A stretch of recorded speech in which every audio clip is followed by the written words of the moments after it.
എല്ലാവരും ഉണ്ട്. ഇനി ഒരു സ്വകാര്യം ഞാൻ പറഞ്ഞാൽ ആരും കേൾക്കണ്ട, ആരും കേൾക്കാതെ നമ്മൾ സ്വകാര്യം പറയാം. ഇപ്പം നിങ്ങളെ പ്രസിഡന്റ് ഇല്ലേ, മൂപ്പരോട് രഹസ്യമായിട്ടൊന്ന് ചോദിച്ചാൽ മതി. സുലൈമാ മൗലവിയോട് രഹസ്യമായിട്ടൊന്ന് ചോദിക്കാം, മൂപ്പര് പറഞ്ഞുതരും. മൂപ്പര് അവിടെ സിയാറത്ത് ചെയ്തിട്ടുണ്ടോ? നിങ്ങൾ കുറച്ച് സിയാക്കളെ എണ്ണം കൂട്ടേണ്ടി വരും. കുരുവട്ടൂരികൾ ഇതുവരെ വഫാത്തായി പോയ മഹാന്മാരായ ഔലിയാക്കളുടെ പേരിലായിരുന്നു കളവുകൾ ഇങ്ങനെ പറഞ്ഞിരുന്നത്. നമ്മളൊക്കെ കേട്ടതല്ലേ, ഷെയ്ഖുന സിയം വലിയുള്ളാഹി ഖദ്ദസല്ലാഹു സിർറഹുൽ അസീസ്, വീരാൻ ഔലിപ്പാപ്പ തുടങ്ങിയ എല്ലാ ഔലിയാക്കളും കൊണ്ടോട്ടി മുഹമ്മദ് ഷാന്റെ ഖബർ സിയാറത്ത് ചെയ്യാൻ വന്നിട്ടുണ്ട്, അവരെ പറ്റി നല്ലത് പറഞ്ഞിട്ടുണ്ട് എന്ന് കുരുവട്ടൂരികൾ പറയലുണ്ട്. ഇനി ഒരു ഔലിയാക്കളും അവിടെ പോകാത്തവരായിട്ടില്ല എന്നാണ് ഇവരുടെ പ്രചരണം കേട്ടാൽ മനസ്സിലാകുക. പച്ചക്കള്ളം പറയാണ്. എന്നാൽ ഇപ്പോൾ ഇതാ ബഹുമാനപ്പെട്ട ഷെയ്ഖുന റയീസുൽ ഉലമ ഉസ്താദ് അവറുകളെ സംബന്ധിച്ച് ഉസ്താദും അവിടെ പോയിട്ടുണ്ട്, സിയാറത്ത് ചെയ്തിട്ടുണ്ട് എന്ന് തോന്നിപ്പിക്കുന്ന രീതിയിൽ നൗഷാദ് സംസാരിക്കുകയാണ്. പച്ചക്കള്ളമാണ് ഈ ചങ്ങായി പറയുന്നത്.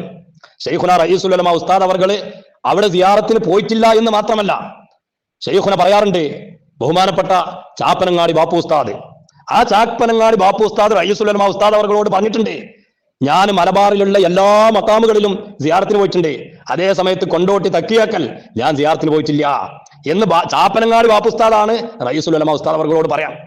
പിന്നെ എങ്ങനെ റയീസുൽ ഉലമ ഉസ്താദ് അവർകളോട് പോവുക? ആരാ ചാപ്പനങ്ങാടി ബാപ്പുലിയാർ എന്ന് പറഞ്ഞാൽ?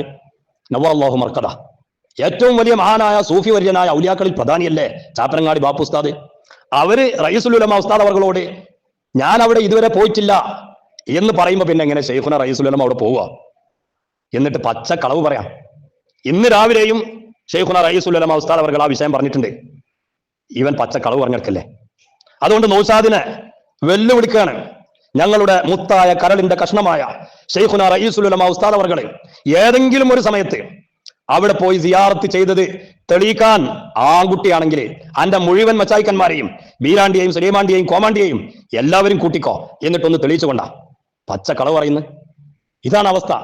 വഫാത്തായി പോയ മഹാന്മാരായ ആളുകളുടെ പേരിൽ മുഴുവനും പച്ചക്കളവ പറയുന്നത് എന്ന് ഇതിന്ന് മനസ്സിലാക്കിക്കൂടെ സഹോദരന്മാരെ? ഇവിടെ ജീവിച്ചിരിക്കുന്ന ബഹുമാനപ്പെട്ട ഷെയ്ഖുന റയീസുൽ ഉലമയെ സംബന്ധിച്ച് ഈ കോലത്തിൽ പച്ചക്കളവ് പറയാൻ ഇവർക്ക് തൊലിക്കട്ടി ഉണ്ട് എങ്കിൽ പിന്നെ വഫാത്തായി പോയ ആളുകളുടെ പേരിൽ എന്തും പറഞ്ഞുകൂടവന്? പച്ചക്കളവും പറഞ്ഞു നടക്കുക. ആളത്തമുള്ളവനാണെങ്കിൽ, അഭിമാനമുള്ളവനാണെങ്കിൽ, ജനനത്തിൽ തകരാറില്ലാത്തവനാണെങ്കിൽ 1000 കുതിരശക്തിയോടെ ഞങ്ങൾ വെല്ലുവിളിക്കുന്നു, തെളിയിക്കാൻ ആണായി പറഞ്ഞവരുണ്ടോ? ഞാൻ പറഞ്ഞ പോരാ. അയാള് ആണായി പിറന്നവനാണെങ്കിൽ, ഹലാലിൽ പിറന്നവനാണെങ്കിൽ, കുടുംബത്തിൽ പിറന്നവനാണെങ്കിൽ, തന്റെ ഇടമുള്ളവനാണെങ്കിൽ ആ തെളിവാചറാക്കൂ. ഇത് ഉളുപ്പില്ലാതെ വായിൽ വന്നൊക്കെ വിളിച്ചു എത്ര പോരൂല ചങ്ങായി കാക്കങ്ങള്. ആ ചുമരമന്ത്രി വരച്ചൊക്കെ എത്ര നൂലുണ്ട്, ഉളുപ്പില്ലാത്ത ചങ്ങാതി. ആണായി പിറന്നവനാണെങ്കിൽ, വീണ്ടും ഞാൻ പറയുന്നു, അനക്ക് അസലും ഫസലും ഉണ്ടെങ്കിൽ, അനക്ക് തന്റെ വിഷയത്തിൽ പിതൃശൂന്യമായ നിലപാടല്ലെങ്കിൽ, നിനക്ക് ചൂണ്ടിക്കാണിക്കാൻ പറ്റുന്ന ഒരു പിതാവുണ്ടെങ്കിൽ തെളിയിക്കണ. ആൺകുട്ടിയാണെങ്കിൽ